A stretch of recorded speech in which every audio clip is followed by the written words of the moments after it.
So welcome. This presentation, in case you're in the wrong room, is energy storage and the future of PV. So I'm going to be primarily focusing on residential grid-tied energy storage, home energy management, things like that. So we'll roll right into it. One of the big themes that's emerging late last year and into this year is energy storage is unlocking the potential of PV. And what you see in places like Hawaii, where you have more extreme saturation of PV. So at Hawaii, there are 10, 15% saturation on some circuits, and in a few circuits even higher. That creates some technical challenges for the grid operators. And one of the easiest ways to alleviate that is with energy storage. And in a bigger picture from a sort of solar lens, as it were, storage does some really cool things for PV. So today, your typical PV system offsets fossil fuel power, right? That means you produce X number of kilowatt hours per day, and that means that X number of kilowatt hours of the fossil fuel power, doesn't have to get generated at some other time. However, since you're putting stuff back on the grid, you're relying on that metering, so on and so forth. You're dependent on when the sun is shining to have your power. So people that have been off-grid have known this for a long time. But when you have energy storage, you can displace fossil fuel power. You can literally, instead of building that peaking plant, you no longer have to build it because you have enough PV systems out there with energy storage, right? That's sort of the end game for this. You have dispatchable power, right? You can turn a battery system on and off, assuming you have some charge in the battery. You size it correctly, you can turn it on or off whenever you want. The utility, in theory, could give you a price signal or a demand signal to say, hey, I'll pay you X if you turn on your system and give me some juice, or vice versa. You're seeing in some places where there's very high penetration of renewables, they'll pay you to take a little bit of power, which is not a bad thing either. You also have then control. If it's your battery system, you can set it up to do or not do whatever you want. You can say, yeah, I'll participate in some ancillary services market. Right now that's happening more on the commercial side, but I think in the next 5, 6, maybe 10 years, you're going to see more and more of that at the residential scale. And we'll talk a little bit about that as we go.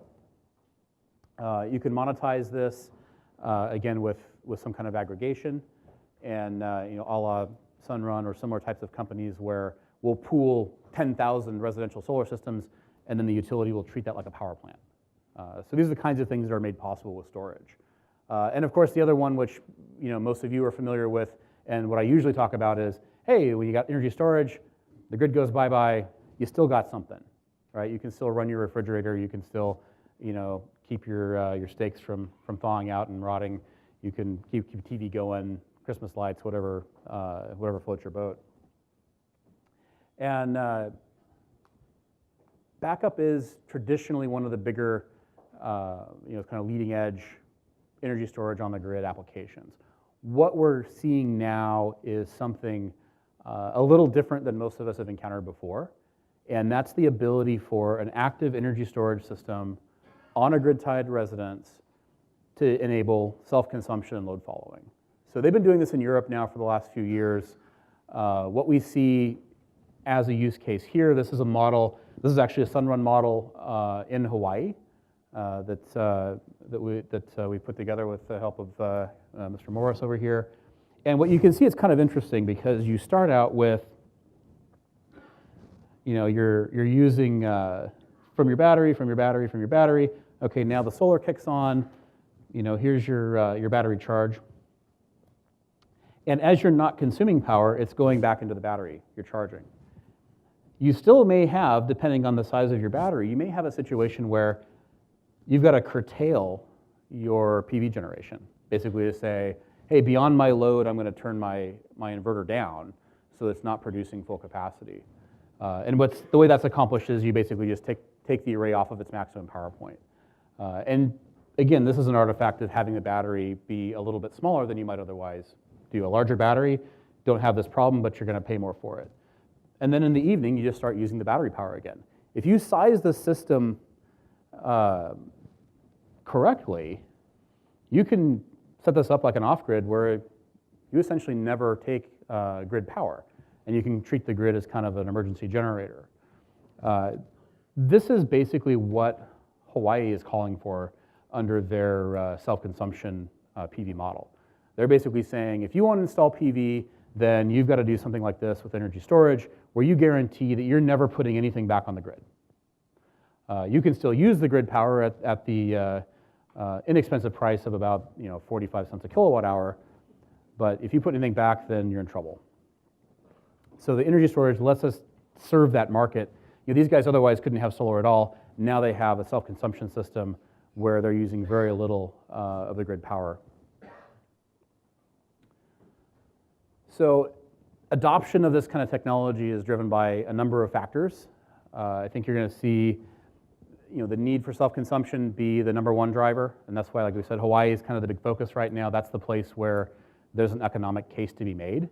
On the mainland, you don't find that very often. There's a few markets I think will appear in very regional spots in, say, parts of California, on the East Coast, where you have a circuit that may be more saturated.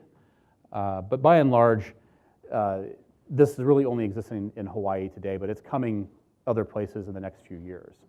Rate structures are also going to drive this. So you have residential demand charges like Salt River Project did in Arizona recently, where basically they're saying, we're going to treat residential customers like commercial customers. We're going to bill you for the maximum power draw you have at any one time. You can do a system like this and program it to say, hey, anytime my power consumption gets over 3 kilowatts, start drawing from the battery instead so that I don't hit 10 kilowatts and get a huge demand charge. And then, of course, you have time of use rates that are coming.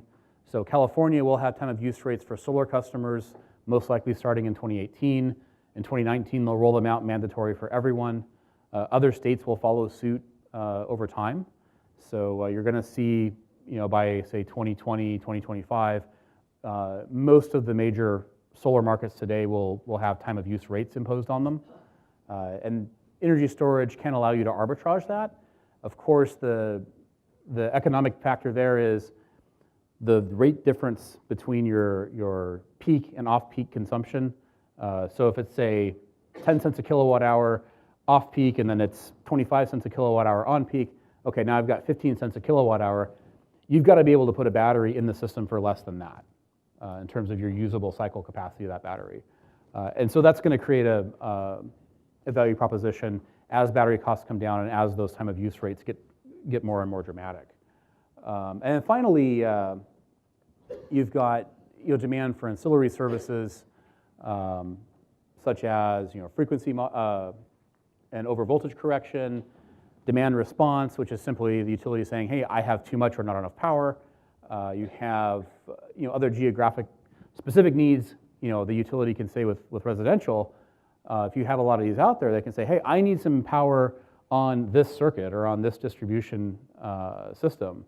And so it's, on Elm Street, our voltage is low, we need to correct it right there. They then don't have to do that centrally for everybody. They can pinpoint the issue and solve it in a very geographic specification. And I'm talking, probably 5-10 years in the future to get there, but that's the kind of potential that you can unlock with this.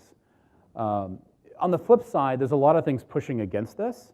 The first number one issue is cost, and I think that's not a surprise to anybody. Batteries are expensive. They always have been. I think they won't always will be. We're seeing dramatic cost reductions, particularly in lithium ion today. We're going to have a discussion tomorrow with some manufacturers from Tesla, Aquion, Outback, Enphase. I mean, guys that are really pushing the envelope in terms of getting battery costs down and functionality up. So as the lifetime of batteries improves, so as you do more cycles out of them, if you have more cycles for the same initial cost, that's actually a cheaper battery because it'll last longer. You'll get a better dollar per kilowatt hour rate out of that battery. The installation is slightly more expensive. You've got to put in some cases, if you're going to do backup, you've got to put in a protected load center. In other cases, it's just getting those batteries in there, having that additional training, getting it set up. It's not insignificant, it's not huge, but it is a factor you have to consider. Utility resistance, of course, all the same things that apply to solar are going to apply to these battery systems in terms of a threat to utility business models. I think the advantage we have with storage here is that we can sort of thumb our noses at them a little bit and say, we're not putting power back on the grid, what's your problem? How is this any different than a more efficient house? And that's a lot harder politically for the utilities to push back against. This also, we have something really interesting to offer them when we have residential energy storage out there in a large scale, because now we can say, hey, we can provide ancillary services, we can provide demand response, we can provide for all of the things that you say solar is hurting you on, we can actually have a cure for that. And it gives us a real bargaining chip in the industry to be able to say, hey, our systems are now capable of doing that. But it does inch closer to this kind of erosion of the utility business model, and therefore they're going to push against it just because it's outside of their control. Utilities will always resist DG. That's just the nature of the beast. Then, of course, I think the biggest issue we have today is just a lack of policy direction. And this is really more on the regulatory side than it is on the legislative side. And the challenge is it's just unclear, right? The way rates are structured today have almost nothing to do with the actual cost of generation. And what they pay for some of these ancillary services today has very little to do with the cost of how those services are supplied. So there isn't a mechanism where the utility can say, hey, I need that demand response right now, or I need this from a residential sized power plant. Those price signals and those protocols and those kind of communication tools have to get developed. There's a lot of work being done behind the scenes from different companies on making that happen. It's going to take a few years before you see any kind of significant adoption of that. And I think that's one of the things that's really holding back this market in terms of all the amazing things that it could do. However, the self-consumption doesn't require any of that. And I think that's where we start. So the market, as I said, is, because of those factors, still nascent. We saw, I think, a lot of growth in 2014, but if you look at the overall numbers, it's still minuscule compared to solar. I mean, we're basically where solar was in, say, 2002. Most of the projects out there are pilots. They're very small, proof of concept kind of stuff. And most of the growth that you've seen, most of the stuff that's getting done of any size is all at the utility scale and owned by the utility. There's some interesting work going on in commercial that started this last year, and I think that'll continue and that'll grow. The residential stuff, like I said, Hawaii is going to be the proving ground for this. So that gives us, as sort of solar installers and solar companies, some decisions to make and some things to prepare for. And we're seeing all the signs. So we see in December, Arizona's demand charges. We see in October last year, Hawaii shut down net metering, right? We kind of talked about that. In 2016, we see California's NEM deadline and the DRP planning come out. And California is actually taking a little more proactive approach to this than most other states are. But hey, we're going to hit our NEM cap soon. There's going to be a successor sort of net metering regime, if you will. And that's going to look slightly different than what it does today, although fortunately we're seeing it's not going to look dramatically different. However, then you hit Nevada, right? Nevada says, hey, no more net metering. We're going to basically screw everyone who's already got solar. There's a lot of people in Nevada right now that wish they could just shut off the utility and say, be done with it. And a battery system would, at some level, enable that. So we're also seeing upcoming, NEM caps. New Hampshire, Maine, Oregon, Iowa, a lot of these smaller markets that don't get a lot of attention, they're going to come up on their net metering caps this year or next. So there's a lot of thinking going on right now, a lot of fighting, as Ed referred to earlier, around net metering and how that gets done. Storage is coming into play in more and more of those discussions because of the things that it can do technically. That means there's a lot of potential here. This chart's from the RMI report a while back. And basically the upshot of it is when demand charges, time of use rate structures, and so on, when you have a positive value proposition for storage, it's just going to take off. And we're seeing a lot of demand in Hawaii right now because people are realizing, hey, the only way I can do solar, the only way I can not pay 45, 50 cents a kilowatt hour for my electricity is to do a system like this. There's demand, right? Because, hey, I can install a system like this for, say, 40 cents and I can avoid 45 cents. That's a savings. That's worth doing. And as soon as you have that value proposition, the market starts to take off. So you'll see this kind of thing. Like I said, Hawaii is a great example, and it's the place to watch. But we will see this on the mainland within 5 years. You'll also see, I think, a pattern very similar to solar adoption, where it's going to be fits and starts. It's going to be state by state. You're probably not going to see these systems, out in the Midwest very soon. But you will see them in the Northeast. You'll see them in California. You'll see them in places where the solar market's very mature, where there's a lot of saturation of DG of one kind or another. And there's a number of applications, right? There's a lot of ways to get into this space. One of the things that I've been, going around and doing workshops and we've had here last few years is battery backup, right? And the nice thing about battery backup is it's a value proposition that exists today, right? There's people that want assured power when the grid goes down. And they have motivations for it depending on who they are, right? Homeowners, I want the fridge to keep running. I want to make sure grandma's oxygen machine doesn't turn off, those kinds of things. Businesses, hey, can I keep my cash register running? Can I keep my lights on? Can I keep my web hosting business up and running? Governments, shelters and that kind of thing. All of these guys, need backup. And the really interesting thing about the backup space is you're installing more or less the same equipment. So the skills that you use to go out and sell and install these backup systems are essentially the same skills that you'll need when you start doing, grid-tight energy storage and energy management.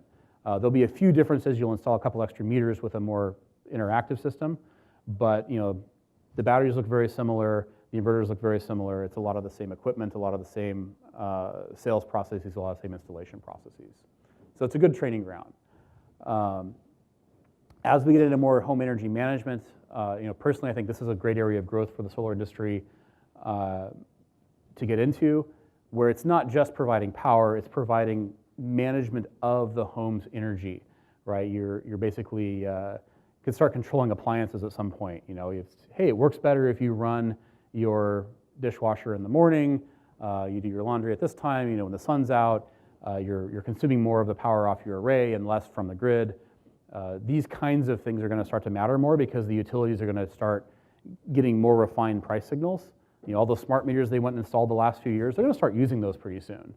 And what those allow them to do is to change the rate according to the time of day, change the rate according to how much you're consuming, kilowatts at any given time. And an energy management system that includes storage allows you to respond to that. So looking at metering systems, we've got eGauge. We'll be adding Neurio soon for those that want to get into just the monitoring side of it. Those kinds of things are really helpful to know. And it gives homeowners and businesses and folks control over their energy as a whole.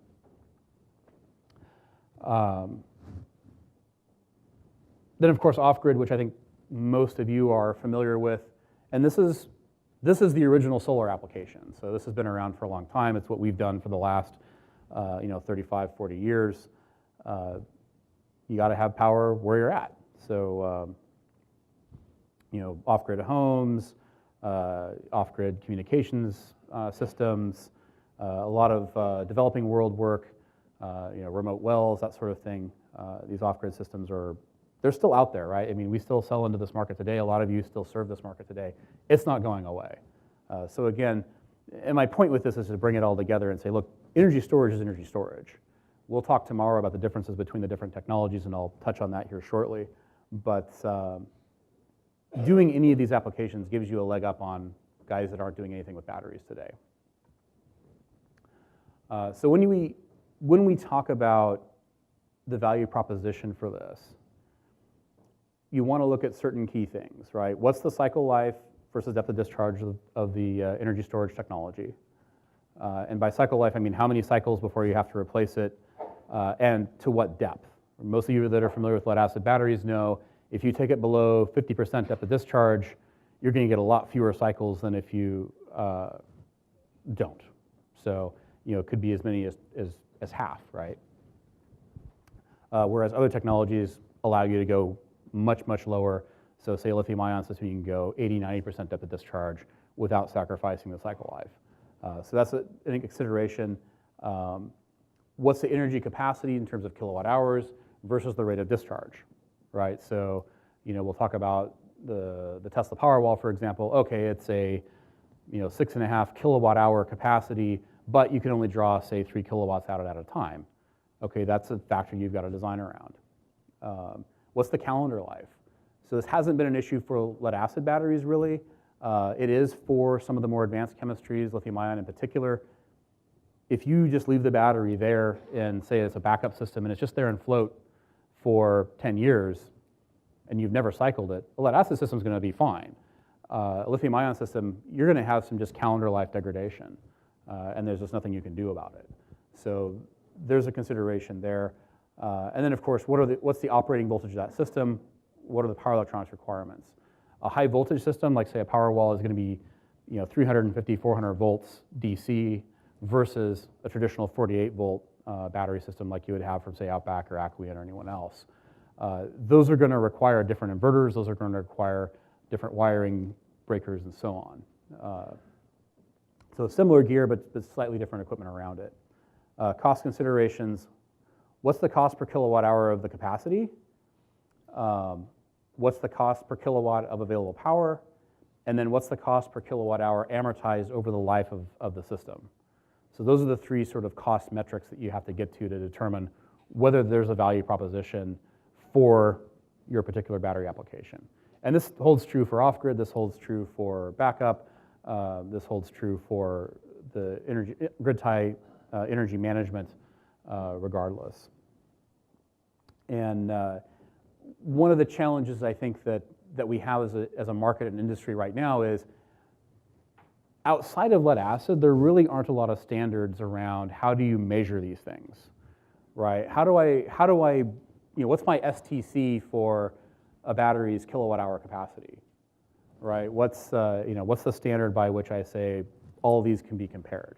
And especially if I'm comparing between chemistries, right? There isn't really a good apples to apples way to compare, say, a lead acid battery to a sodium ion battery, to a lithium ion battery, to nickel metal hydride battery. You have to sort of fudge it a little bit and think about, well, this is what it does. There's no standard test that you can just run. Those things have to get developed. People like NREL and so on, they're working on those kinds of standards. And I think we'll see them soon. We don't have them today, so we're flying a little bit blind in that respect when we start doing these comparisons. And it's important to keep in mind. So, to touch on this, adding the batteries adds a certain cost, right? You've got, your typical no storage system, on average, call it $4 a watt. Some people a little better, some people a little worse, but that's about where the average is today. If you went with a 48 volt, lead acid battery with a carbon additive, and I'll talk a little more about that in a minute, then you're up there closer to $6 a watt. You've added $2 a watt for the batteries and the other hardware. You add a 48 volt lithium ion, which is basically the same power electronics 48 volt system, but now you've got a lithium ion battery, so it lasts a little longer, but you're going to pay a little bit more for it. Then you have, say, a high voltage lithium ion, like say your SolarEdge Powerwall solution. It's a bit more limited technically, but you've got a little bit lower cost to give you something back for that. So regardless, you're adding $1.50 to $2 a watt for the battery. And what we talked about before, the value proposition has to allow for that. So in Hawaii, no problem, it's there. In Salt River Project territory in Arizona, maybe not. I mean, you're talking 10, 15 cent per kilowatt hour rates. Hard to say whether that demand charge is enough to justify pulling a battery right now. I think the math is probably no. But it could be soon as the battery costs come down. One note on the high voltage stuff, you do have a cost for backup functionality. So you add about 1/4 a watt for your protected load center, the labor, and then an auto transformer, which you would need to add backup functionality to that system, which basically puts you back up to where the 48 volt system is.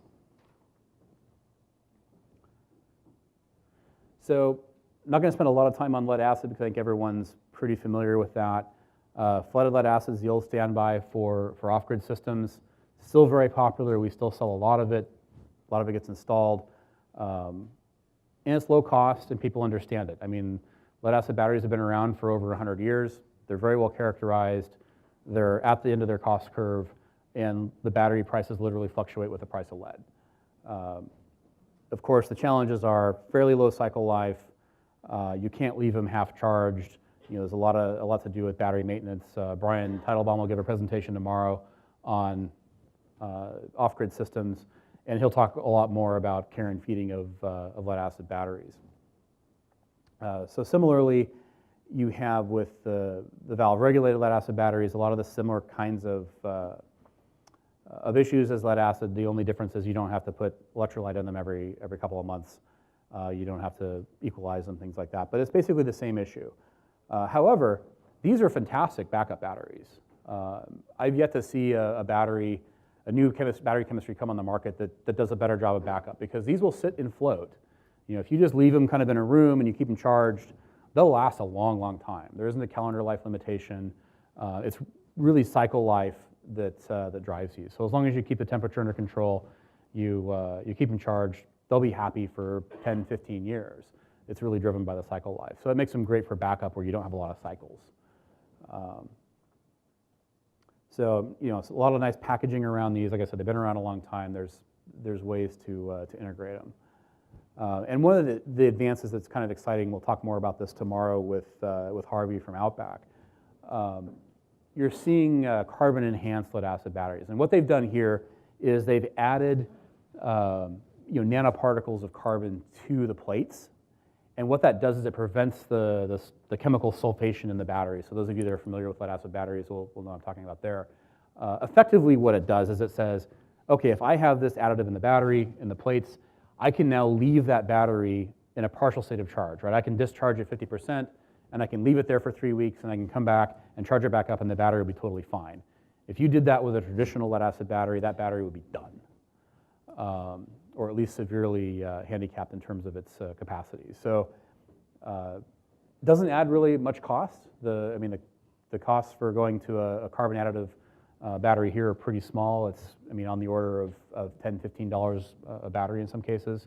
But it gives you a lot more cycle life, and it gives you the ability to leave that battery in a partial state of charge for a long time, which suddenly makes these batteries interesting for energy management applications, because now you can cycle them every day. You can leave them sort of at that 60, 70% mark where you want your batteries to be in this kind of application, ready to take a charge or ready to give some, depending on the situation.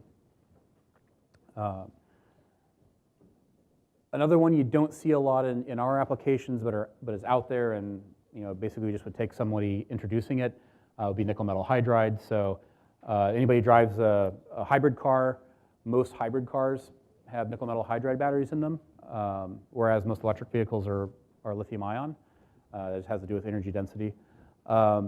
These are fairly safe batteries. They've been around a long time. Most of your home appliances, electric toothbrushes and shavers and all that kind of stuff use nickel metal hydride batteries. This is kind of the evolution of the old NiCads, if you remember back from the 80s and 90s. Not nearly the problems anymore. They've eliminated the cadmium, which is helpful. But they do have a bit of memory effect. The cell voltage is low. It's about half of what a lead acid battery is, so designing with them is a little bit challenging from that perspective. But good cycle life.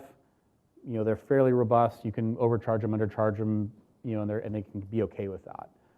So, wouldn't surprise me much. We do see these in the industrial side for remote power applications. Wouldn't surprise me a lot to see somebody roll out a nickel metal hydride battery fairly quickly at some point. So I like to make sure everyone's familiar with the technology. It's been around for a while. Lithium ion, this is the, the big sexy one that everyone talks about these days. So obviously you've got your power wall, but you've also got, the end-phase system is a lithium iron phosphate battery, which falls in this category. You got a lot of now lithium ion rechargeables, a lot of your camera batteries, a lot of your phone batteries now, lithium ion. Almost all laptop batteries are lithium ion now. Very high power and energy density. So you get a lot more current through them depending on how they're designed. And excellent cycle life. 3,000 cycles at 90% or more depth of discharge. That's a very attractive energy storage technology. The downside is it's a bit more expensive. I think Elon Musk throwing out a price tag certainly helped us all on the consumer side. Now we just have to see if those guys can actually hit it. But generally, even at that price point, they're more expensive up front than a lead acid battery. They run about, on the low side, $400 or $500 per kilowatt hour, up to $1,000 per kilowatt hour, depending on what kind of system you're getting and who you're getting it from. That's expected to improve. Lithium-ion batteries are still fairly new in terms of their cost curve, so they've got some room to come down. Lithium's relatively plentiful, so it's not like it's a huge constraint there. On the other side, you also have thermal management challenges with your with your lithium-ion batteries. You've got to keep these things cool. You can have them, if they start to over temperature, particularly the non-iron technologies, they can catch fire, they can, all the things you've heard about, all the horror stories. If these batteries get too hot, they get punctured, you can have thermal runaway, you can have fires, you can have, small explosions, none of which you want to have in someone's house, obviously. So you really want to make sure you're getting them from a reputable supplier. By and large, we don't want to deal with, the knockoff stuff. You want the companies that are behind this thing. Partly because of that, and partly because of just the nature of lithium-ion batteries, you've got to have a BMS. So your battery management system, basically you've got to have a computer to charge those batteries and to maintain them and to make sure that the cells are all at the right voltage. It's virtually impossible to have a lithium-ion battery without a BMS system involved. And that does drive up the cost and complexity of the system a fair bit.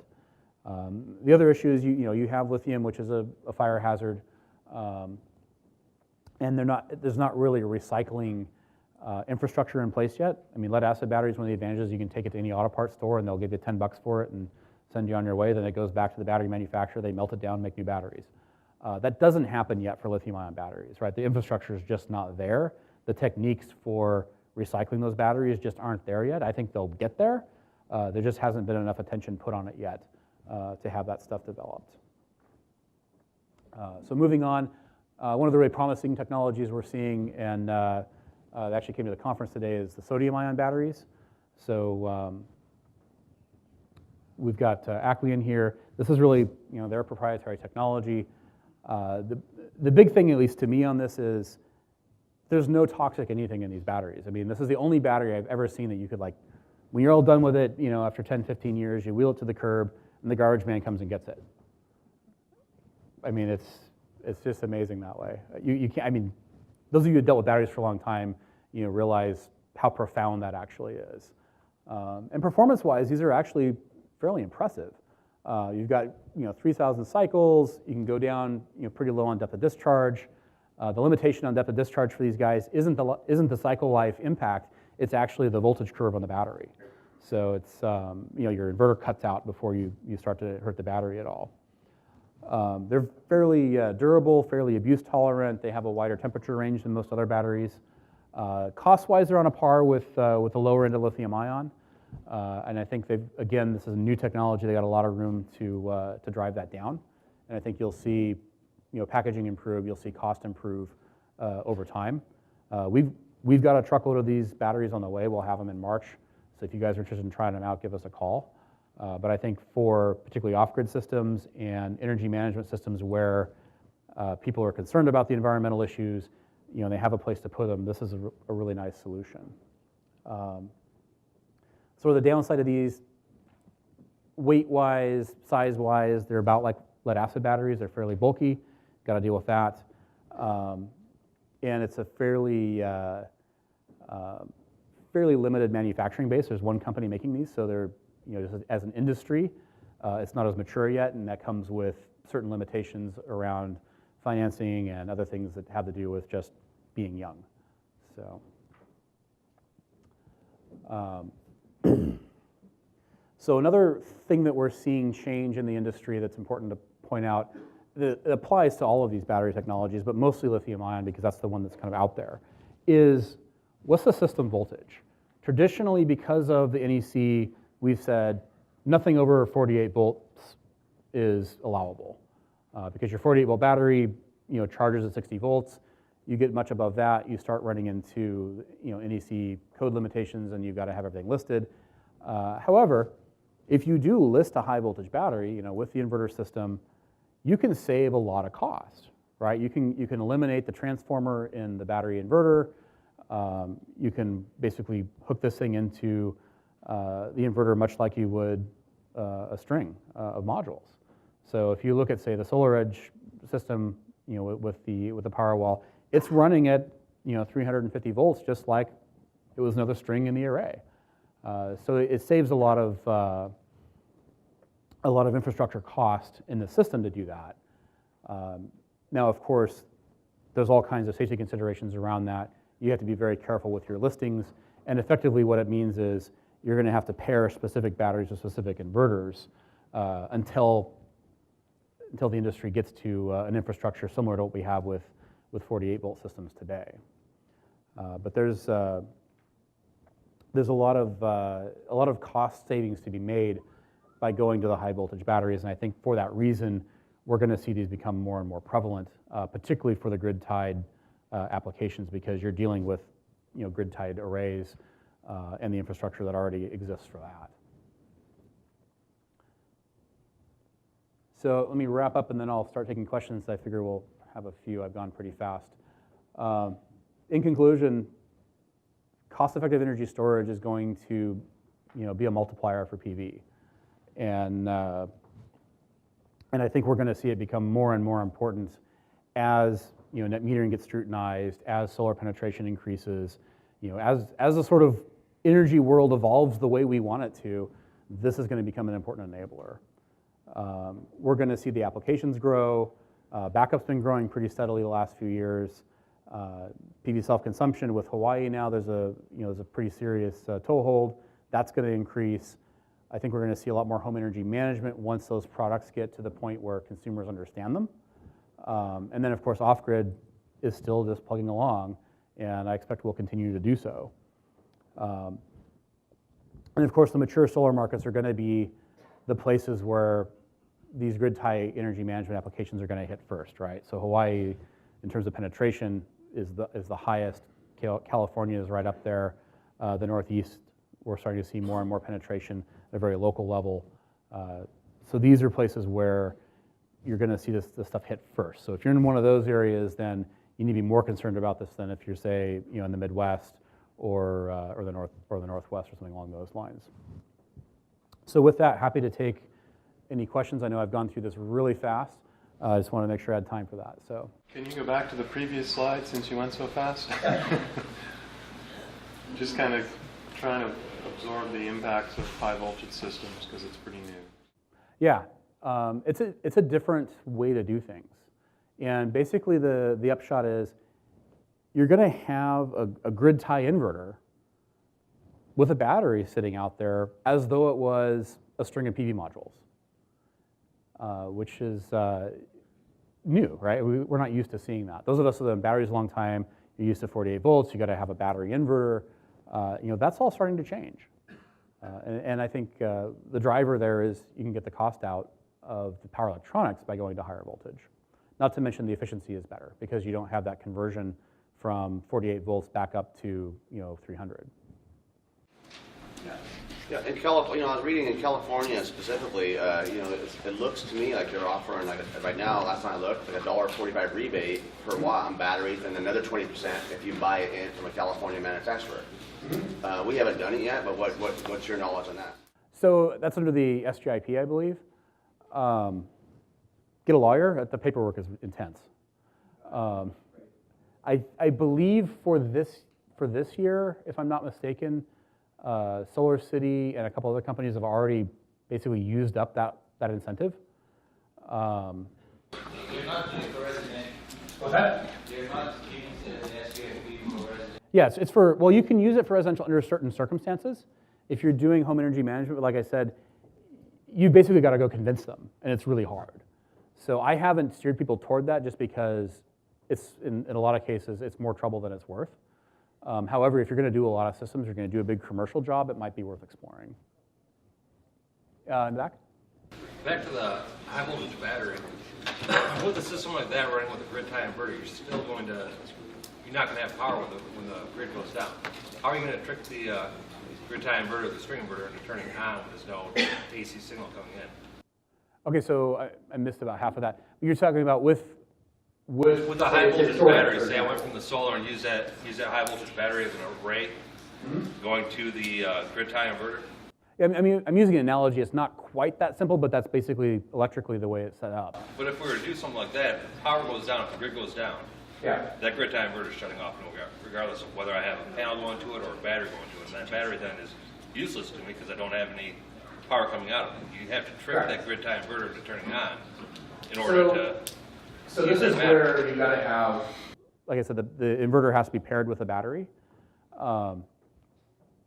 You can do a backup system with the storage, and SolarEdge is here, so we're talking about, Tesla will also be here tomorrow for the panel discussion, and we'll get into this in more detail.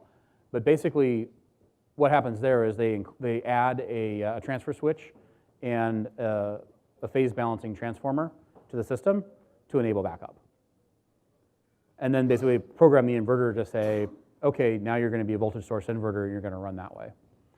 It will be at a reduced output. So when you're running off the battery, your output's going to be limited to, I believe it's 3 to 4 kilowatts, as opposed to, say, 7 or 8, which is where it would normally operate. So I think I have more questions about the Tesla Powerwall that you can possibly address. They'll be here tomorrow, by the way, so you know, if you want tomorrow, I'll point them out. You can grab one of those guys and. Couple high level are they going to go for a separate UL listing, or do you know anything about the NEC code regarding high voltage batteries? So there's a listing for the Powerwall. Okay. Right now, it's listed with the SolarEdge storage, and I believe they're working on a listing with a Fronius product as well. What about the actual electric bill? So the code says if it's listed as a system, you're okay. Because it treats it as one box. So with the limited output, if they go to the battery backup capability, how are they going to do load management when it's tied in directly to the main panel? It can't be. At that point, you've got to have a protected load center. That's where I said that was that quarter of a watt where that comes from. You've got to wire in a separate panel. So if you're going to one of my battery backup workshops, that's what we talk about is you put in a separate panel with just the loads that you want to back up, and that's how that's managed. So if you're going to have a backup system, you've got to do it that way. It's not intended to be backup most of the time. It's intended to be a grid tie energy management. So the backup for them is an afterthought. Yeah, you had a question back there? Paul, when we look at the lead-acid batteries and for off-grid systems, as you implied, we don't take them down below 50%. Yeah.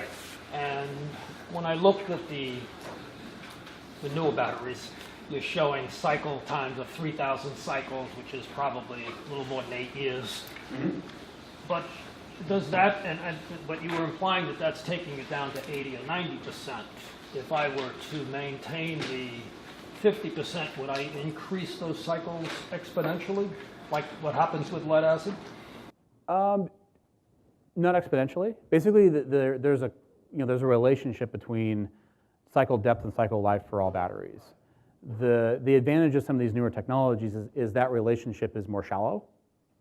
So that the curve of, you're with lead acid, you're going to lose quite a bit as you increase the cycle depth.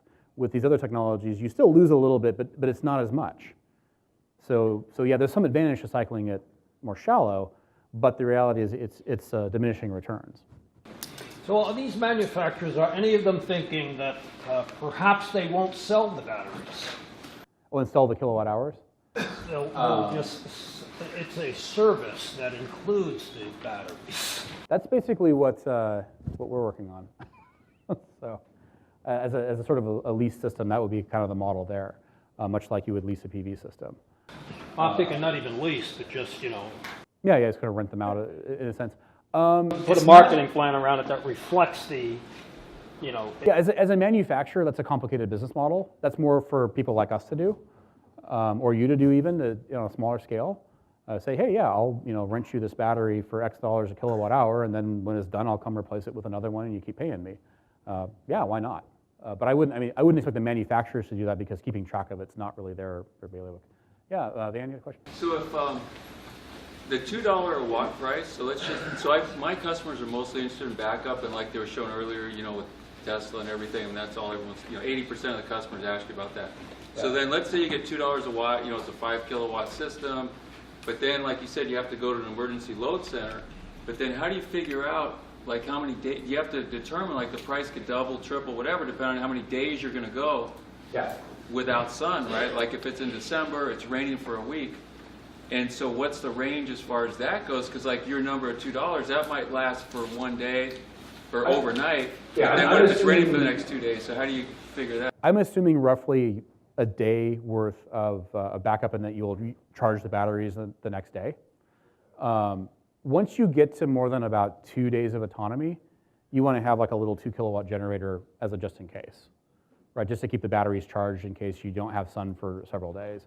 Rather than making a bigger battery bank, that's a much safer way to go because chances are of needing that are pretty small, and it's really just there in emergency. And then you're adding a few $100 to the system. It's not a big. Because a lot of people are the doom and gloom types that are thinking, the government's going to shut down their power and it's going to be a month. So yeah, just get them to pay you now in cash. So yeah. Did you say that the newer energy storage systems coming out are more for grid management than battery backup? And if I heard that correctly, would the Tesla Powerwall and the in-phase AC battery not be able to be used for battery backup, but only for grid management? So it's function of the inverter more than the battery. So the Powerwall doesn't care, but the storage inverter, the solar edge inverter, there's a backup option. Basically, it costs you a little bit more because you got to buy a transformer, and you got to include that transfer switch in the system. It's not, out of the gate, that's not the application they're looking at. I think it's a marketing challenge, and I put it to all of those guys, and I've said, look, people that have a battery and a PV system are going to expect the power to be on for them when the grid goes down, right? You're going to have this as a market reality. But their thinking is it doesn't really add quantifiable value to the system, so they don't want to do it. Again, if all you're concerned about is backup, you're probably better off with a lead acid system. And that's probably not going to change anytime soon. However, if you want grid tie energy storage where you're managing and you're cycling every day, and you want backup, then there's some other options to explore. And that would be one of them. The Aquion battery or the 48-volt system might be another way to go. There, what you're going to do is you're going to give up some efficiency on the export side in return for some extra efficiency on the backup side. Yeah. When the SMA inverter offers the emergency power, so you can run 15 watt or 15 amp off of that. Yeah. So and then everybody leaning on the battery systems, but what are the inverter people looking at as far as, is it possible to make an inverter to run a 3 or 4 kilowatt house off the inverter during the day directly off the solar panels? And that would limit, what you would need overnight. So I'm just wondering, is inverter people like looking at something, or put 3 of those and you have 3 15 amp plugs, which basically what you use in your house all the time anyway. The problem with that, like on the secure power supply, it's a cool feature. I usually say it's a great gimmick.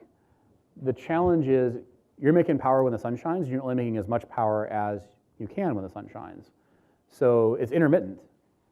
And it works fine for charging stuff. It works fine for running loads that don't care that the power is intermittent. but you know, if you have a light on it, the light will flicker all the time. You know, so it's not like regular power. There's no battery there. There's no smoothing. You're getting just raw, you know, straight off the inverter. So I mean, depending on the application, it's fine. I usually tell people with that system, you know, get a little UPS, plug it in, and then use that UPS to run whatever you're going to run. And that's kind of a cheap battery backup system, but it's very small. But that would, if you could do that in the day off of the solar, then that would limit, you know, how much overnight power you would have to have. You'd have to limit your usage, you know. Yeah, I mean, at the end of the day, it's about load management versus sizing your storage system. And the better job you do with that, the lower your system can cost, and the better it'll perform. So, I mean, it's going to be different for every single person. Yeah. Of the high voltage inverter manufacturers out there, are any of them actually creating something that will accept generator input and controller?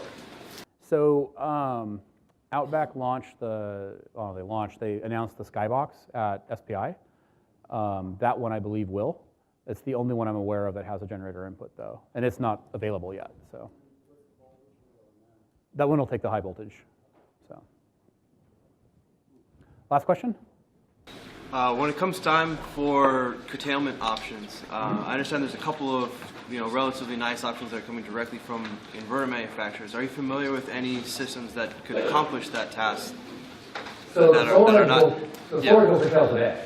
Sorry? The storage system will curtail today. Yes. If you use their proprietary. Yeah, you have to use their meter. Is there anything that would work for other inverters like Outback or?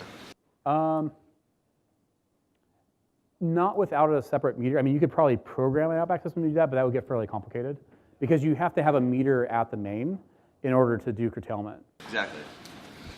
But So you're not familiar with the inverter has to talk to that meter.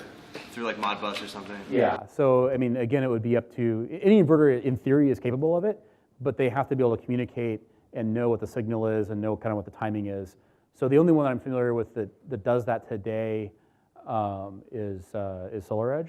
Although they'll do it in Hawaii to some extent because it's been an issue there for a while. It's just doing it actively has been a challenge. It's either all on or all off, and that doesn't work so well. Yeah.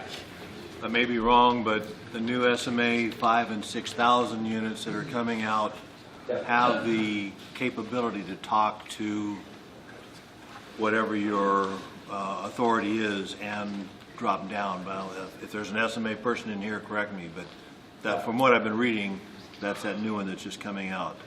Yeah, that's to meet there's new standards like in Hawaii. You got to meet all these ride-through issues, and if there's a curtailment signal, they've got to respond to that. Again, if you're going to curtail though to the point where you're not exporting, you've got to have a meter that you can read at the home, because the utility isn't necessarily going to tell you whether you're exporting or not. They're going to come read the meter later and tell you you're exporting. So. Okay, we're a little over, so I don't want to keep us all late for lunch, but. Does AEE offer a load battery sizing worksheet so we can calculate battery sizing for loads? There's one in the catalog, and you're welcome to call our tech team. So Brad, Brian, Glenn, if any of you are here, they can walk you through that or do it for you as the case may be, depending on the complexity of your system. So, all right, thanks everybody.